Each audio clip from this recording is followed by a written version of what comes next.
Peux-tu nous dire en quoi consistent exactement les soins chamaniques?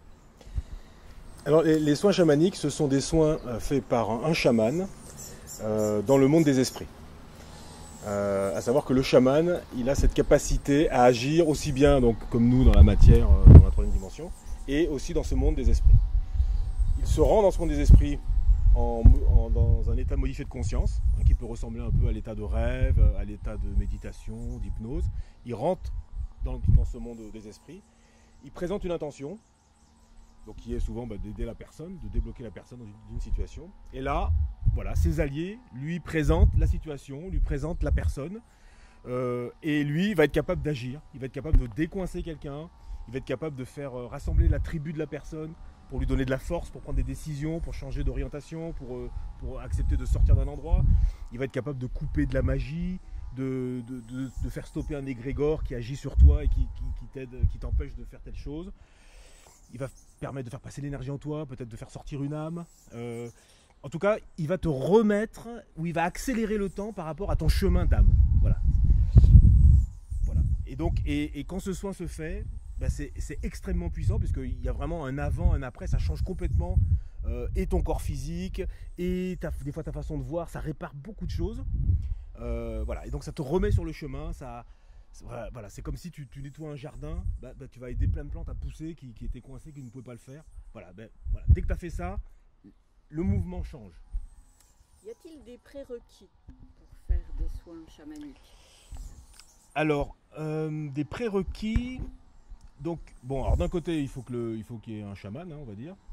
Et de l'autre côté, nous avons au niveau de la personne, il faut une intention puissante.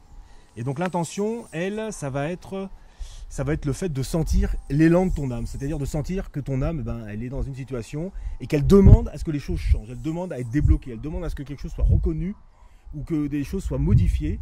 Et ça, c'est un élan puissant en toi. Et quand cet élan est là, alors oui, le soin peut se faire facilement. Parce que le chaman, il va pas inventer des choses, il va pas forcer des choses. Il ne va qu'aider l'âme à avancer dans son chemin. Donc si l'âme ne veut pas quitter la boue où elle est coincée, à part le constater, le chaman il pourra juste dire elle veut pas partir, elle est là, on a fait venir la tribu, on a aidé, mais elle n'est pas partie, elle n'a pas envie de quitter.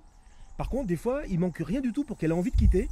Il lui manque la force de sortir, donc on peut l'aider, on peut la porter, ou alors un peu de soutien de sa tribu, voilà. Donc le prérequis, c'est entre guillemets, c'est l'intention. Mais c'est pas intellectuel l'intention, c'est le mouvement de ton âme, de sentir ce mouvement-là. Parce que c'est pas toujours le bon moment. Je veux dire, on peut être dans une situation compliquée, mais c'est pas parce qu'elle est compliquée qu'elle doit s'arrêter. Elle est compliquée parce que c'est un moment à vivre et qui peut durer. Et puis à un moment, c'est la fin. Et quand c'est la fin, c'est là que tu peux évoluer. Et le chaman peut t'aider à accélérer ce temps-là, des fois. Voilà. Il n'y a donc pas de contre-indication formelle? Non, je pense pas. Voilà, si la personne me semble très, très fatiguée ou dans des états de dépendance forte, voilà, moi je vais faire, avant de faire le soin pour elle, je vais faire un voyage de mon côté pour demander comment je peux soigner la personne, qu'est-ce que je peux faire pour elle. Et on va me dire tu peux faire un voyage normal, ou alors non, il faut pas faire, ou il faut juste lui proposer de faire telle chose, on va me dire il faut qu'elle mange telle chose. Ça peut être des choses très simples. Donc il n'y a pas de contre-indication, j'aurai toujours une réponse adaptée, mais effectivement il y aura peut-être des situations où je ne pourrai rien faire, à part dire que je peux rien faire. Voilà. Y a-t-il une préparation nécessaire pour les soins chamaniques? Alors, pas vraiment de préparation. Ce que j'aime bien proposer aux gens qui viennent faire des soins avec moi, ce que j'aime bien proposer, c'est de prendre le temps de demander quel est le chemin de leur âme.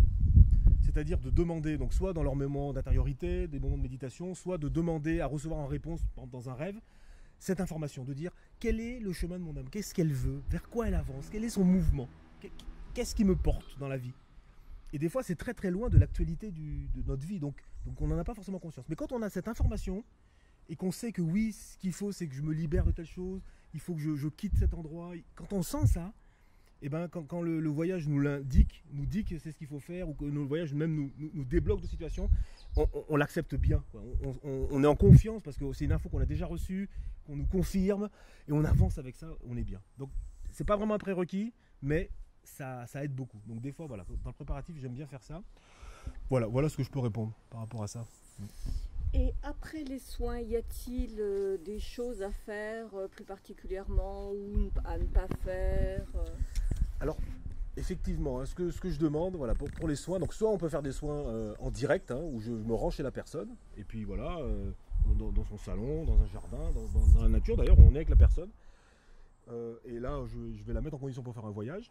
Soit on fait à distance, mais pareil, au téléphone, je la mets en condition pour faire un voyage, et puis je fais aussi le voyage de mon côté. Ce que je demande souvent, c'est que le rendez-vous qu'on prend, là, donc il faut quand même prévoir peut-être 2 heures de temps libre, le rendez-vous qu'on prend, il faut faire attention que les 2-3 jours qui suivent, on puisse s'autoriser à être en mode tranquille, en mode un peu rodage, parce que voilà, voilà, après le soin, voilà, si on a fait revenir des morceaux d'âme, ils vont revenir avec le souvenir, ça peut être difficile, on peut être fatigué, on peut aller très bien, on peut être euphorique, je veux dire, c'est up and down, et il vaut mieux s'autoriser ça. Si on a des choses très compliquées à faire, il vaut mieux faire un rendez-vous à un autre moment, quoi. Donc voilà. Et puis j'invite souvent les gens à ressentir les nouveautés. Alors ça c'est pas toujours évident parce que des fois on a un moi très puissant qui vraiment nous contrôle, nous dit ce qu'il faut faire, etc. Donc même quand il y a des choses nouvelles, il voit pas, il est là, il dit non, c'est pareil, c'est toujours aussi mauvais, je suis toujours aussi malade, etc.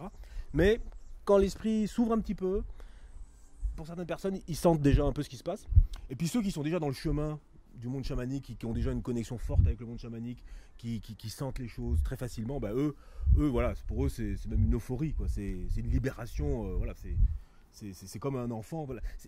Souvent l'exemple que je prends, c'est les enfants, parce que les enfants naturellement ils ont cet état-là, et dès qu'il y a des changements forts pour eux, ils le sentent instantanément, et voilà, ils ont une euphorie que je retrouve chez certaines personnes avec qui je travaille. Oui. À quel rythme peut-on faire des soins chamaniques ?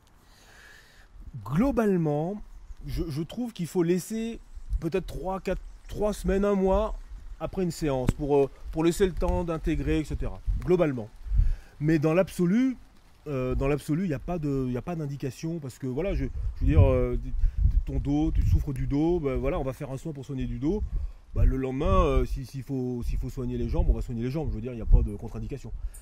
Mais par contre, voilà, si on fait revenir des morceaux d'âme, si on débloque la personne, si on reconstruit des parties du corps, là, ça sert à rien de 2 jours après de dire tiens, j'ai toujours mal au genou. Je veux dire, voilà, il faut quand même laisser le temps d'intégrer. Voilà. Donc souvent 1 mois c'est bien, ça permet de poser les choses. Voilà, un mois je trouve que c'est pas mal. Bon. Mais ce qui compte, c'est l'élan. Donc si l'élan il est là 1 heure après le soin, moi il m'est arrivé de faire des séances où on terminait, et là les deux on a senti qu'il fallait tout de suite continuer, et on a continué tout de suite. Voilà, donc ce qui compte, c'est l'élan. Voilà. Donc si l'élan est là, le soin il va se passer, que ce soit au bout d'1 heure ou au bout d'1 an. Donc voilà.